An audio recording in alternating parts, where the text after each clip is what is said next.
സുഖല്ലേടി? ഓ സുഖം. ഞാനേ ഡാൻസ് ക്ലാസ്സിൽ ഒരു കൊച്ചിന്റെ അമ്മയ്ക്ക് ഒരു ആക്സിഡന്റ് പറ്റി. ഈ ജംഗ്ഷനിൽ അവരുടെ വീട്. അപ്പൊ അവിടെ വന്നതാ. അപ്പൊ ഇങ്ങോട്ട് കേറാന്ന് വിചാരിച്ചു. അങ്ങനെയൊക്കെയല്ലേ നീ ഇങ്ങോട്ട് വരുള്ളൂ. ഞാൻ അങ്ങനെയെങ്കിലും വരുന്നുണ്ട്, നിങ്ങൾ അങ്ങനെ പോലും വരുന്നില്ലല്ലോ. പിന്നെ ഈ ഇച്ചാൻ എന്തോ പറ്റി? ഭയങ്കര മസിൽ പിടുത്തം. ഇങ്ങനത്തെ ആളല്ലല്ലോ. അതിപ്പോ എല്ലാരും എപ്പോഴും ഒരേപോലെ ഇരിക്കില്ലല്ലോ. അപ്പൊ രണ്ടും കൂടെ വഴക്ക് പിടിച്ചിട്ടുണ്ട്.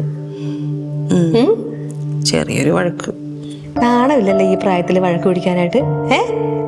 നാണക്കേടാണേ. വഴക്കിട്ടുന്നുള്ളത് ശരിയാ, പക്ഷെ അതിനുള്ള കാരണമേ അത് ഇത്തിരി വലുത് തന്നെയാ. എന്ത് ഇത്ര വലിയ കാര്യം? അതൊക്കെ ഞാൻ പറയാം, നീ വാ. ഇത്തിരി വെള്ളം എന്തെങ്കിലും കുടിക്കാം. വാ നടക്ക്.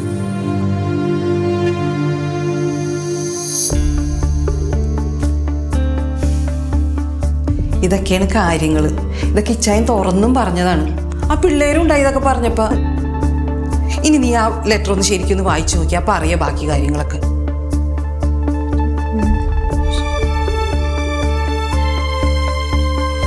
കണ്ടോ? ഇത് ഞാൻ എവിടെയോ.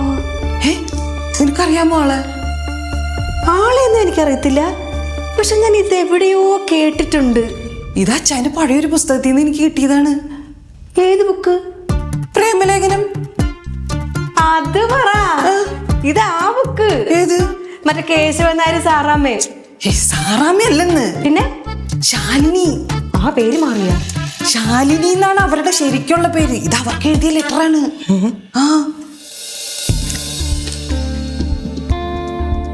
ചേച്ചി വെറുതെ പറയല്ലേ, അച്ഛൻ അങ്ങനെ ചെയ്യുമെന്നൊന്നും എനിക്ക് തോന്നുന്നില്ല. എനിക്കും തോന്നിയിരുന്നില്ല, പക്ഷെ ഇതൊക്കെ കാണുമ്പോ എങ്ങനെ വിശ്വസിക്കാതിരിക്കൂടി? അച്ഛനോട്ട് ഒരു കാര്യം തുറന്നും പറയണില്ല. ഒടുക്കത്തെ ദേഷ്യവും വാശിയും. എന്തെങ്കിലും കള്ളത്തരൊക്കെ ഉണ്ടെങ്കിൽ ഈ ദേഷ്യവും വാശിയൊക്കെ കാണിക്കുള്ളൂ അല്ലേ? അപ്പൊ അതാണ് അച്ഛൻ ഇത്രയും മസിൽ പിടിച്ച് അങ്ങോട്ട് പോയത്. അതിലടി അവർക്ക് എല്ലാ കാര്യങ്ങളും നല്ല ഓർമ്മയുണ്ട്. മണി പോലെ എല്ലാ കാര്യങ്ങളും പറയണത്. ഇതങ്ങനെ വിട്ടാൻ പറ്റത്തില്ലല്ലോ. അല്ലെങ്കിലും അതെ, ഈ ആൾക്കാർക്ക് സ്കൂൾ സമയത്തുണ്ടായ പ്രണയമൊക്കെ ഒന്നും ഒട്ടും മറക്കാൻ പറ്റില്ല, പ്രത്യേകിച്ച് ഈ ആണുങ്ങൾക്ക് അല്ലേ? ഇതങ്ങനെ വിട്ടാൻ പറ്റത്തില്ലല്ലോ. ഞാനൊന്ന് ചോദിച്ചിട്ട് വരാം. അയ്യോ വേണ്ട, നീ ഇനി ചോദിക്കാൻ നിന്നാ നിന്നോടായിരിക്കും ദേഷ്യം. അത് സാരമില്ല, അതങ്ങ് ഞാൻ സഹിച്ച്. ഗ്രേസ് ചേച്ചി ഇവിടെ നിൽക്കും, ഞാൻ പോയി ചോദിച്ചിട്ട് വരാം. കൊച്ചു നീ ഇവിടെ നിൽക്കുന്നു, ഞാനിപ്പോ വരാം.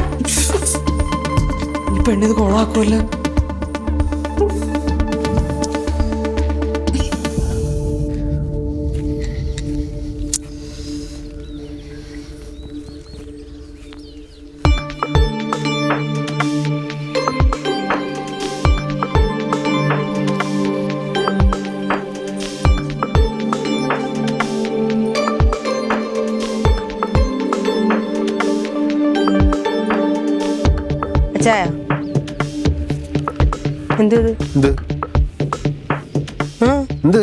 ഇതെന്തോന്ന്?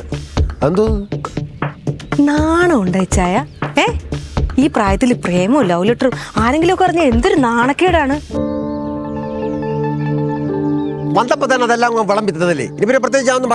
പിന്നെ പറയാതെ. ഇത് അച്ഛൻ്റെ ഹാൻഡ് റൈറ്റിംഗ് അല്ലേ? ഇത് അച്ഛൻ എഴുതിയതല്ലേ? എനിക്ക് കുഞ്ഞു നാൾ തൊട്ട് അച്ഛൻ്റെ ഹാൻഡ് റൈറ്റിംഗ് എനിക്ക് മനപ്പാടാണ്. കള്ളം പറയാൻ നിൽക്കരുത്. ഉള്ള കാര്യം എന്താന്ന് വെച്ചാൽ തുറന്നു പറഞ്ഞു. കള്ളമൊന്നും പറയുന്നില്ല, ഇതെന്റെ ഹാൻഡ് റൈറ്റിംഗ് തന്നെയാണ്. അച്ഛൻ പണ്ടോട്ട് ഒരു ബഷീർ ഫാനാണെന്നൊക്കെ എനിക്കറിയാം. ഇങ്ങോട്ട് നോക്കിയേ, ഇതിലെഴുതിയിരിക്കുന്ന സാറാമ്മ ആ പഴയ ശാലിനിയല്ലോ. അതും പറഞ്ഞ? പിന്നെ പറയാതെ. ഈ ശാലിനിയുടെ കാര്യം എന്നോട് എത്ര തവണ പറഞ്ഞിട്ടുണ്ട്. സ്കൂളിൽ പഠിക്കുമ്പോൾ അവളോട് ഇഷ്ടമില്ലായിരുന്നു. ലില്ലി, അതൊക്കെ സ്കൂളിൽ പഠിക്കുന്ന സമയമല്ലേ? അത് എത്ര വർഷങ്ങൾക്ക് മുമ്പാ. അന്ന് നടന്ന സംഭവങ്ങളൊക്കെ കുത്തിപ്പൊക്കി വഴക്കോട്ടാക്കത്തെന്ന് കഴിഞ്ഞാൽ ഇപ്പൊ ഇതൊക്കെ ആരാ കുത്തിപ്പൊക്കിയത്? ഞാനാണോ? ഇത് ആരുടെ ബുക്കിൽ നിന്നാ കിട്ടിയത്? അച്ഛൻ്റെ ബുക്കിൽ നിന്നല്ലേ കിട്ടിയത്? തുറന്നു പറഞ്ഞു, ഇത് ആർക്ക് വേണ്ടിട്ടാ ഇത്ര നാള് സൂക്ഷിച്ചു വെച്ചേക്കുന്നത്? എനിക്ക് ആവശ്യമുള്ളപ്പോ ഞാൻ സൂക്ഷിച്ചു വെച്ചു. അതിന് എന്താ പ്രശ്നം? പിന്നെ അല്ല, പിന്നെ ഇനി സംശയങ്ങളൊക്കെ തീർന്നല്ല. വെറുതെ എന്തിനാ ഇങ്ങനെ ദേഷ്യപ്പെടുന്നത്?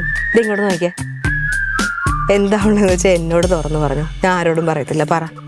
മര്യാദക്കൊക്കെ ചോദിച്ചു കഴിഞ്ഞാ ഞാൻ പറയാം.